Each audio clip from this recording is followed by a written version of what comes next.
ব্রাহ্মণবাড়িয়ার আখাউড়ায় পরিচ্ছন্নতা কর্মী মর্জিনা বেগমকে ধর্ষণের পর হত্যা মামলায় ৩ জনকে গ্রেফতার করেছে পিবিআই জেলা ইউনিট। বুধবার দুপুরে কাঁচা বাজার এলাকা থেকে শহীদুল ইসলামকে গ্রেফতার করা হয়।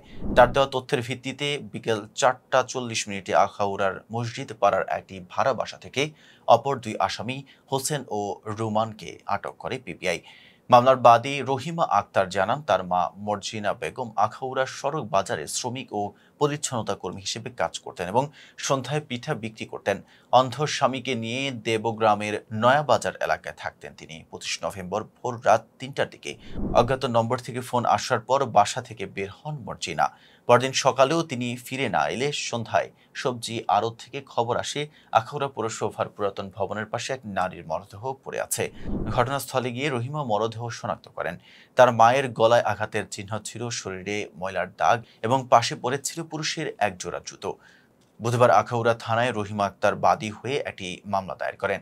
ঘটনার গুরুত্ব বিবেচনায় পিবিআই প্রধান অতিরিক্ত আইজিপি মোস্তফা কামালের নির্দেশে এবং জেলা ইনচার্জ পুলিশ সুপার সচিন চাকমার তত্ত্বাবধানে তদন্ত শুরু করেন এসআই মোহাম্মদ আল আমিন। সিসিটিভি ফুটেজ ও প্রযুক্তিগত বিশ্লেষণে জানা যায়, কাঁচাবাজারের দারোয়ান শহীদুল ইসলাম নিজের মোবাইল থেকে ফোন করে মালের গাড়ি এসেছে বলে মর্জিনাকে ঘটনাস্থলে ডেকে নেয়।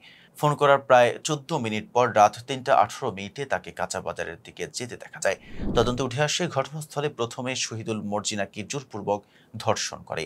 এরপর সহযোগী হোসেন ওরফে শফিক এবং রুমান মিয়া ধর্ষণের চেষ্টা করলে মর্জিনা বাধা দেন। এতে ক্ষিপ্ত হয়ে ৩ জন মিলে তাকে হত্যার সিদ্ধান্ত নেয়। হোসেন মর্জিনার গলা চেপে ধরে, শহীদুল ২ হাত চেপে রাখে এবং রুমান ২ পায়ের ওপর দাঁড়িয়ে থাকে। মর্জিনা নিস্তেজ হয়ে গেলে তারা মরদেহ ফেলে পালিয়ে যায়।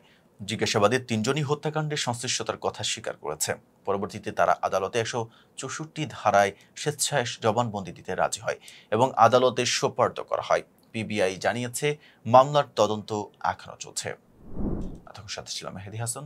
ফেজ দ্য পিপলের সাথে থাকার জন্য ধন্যবাদ।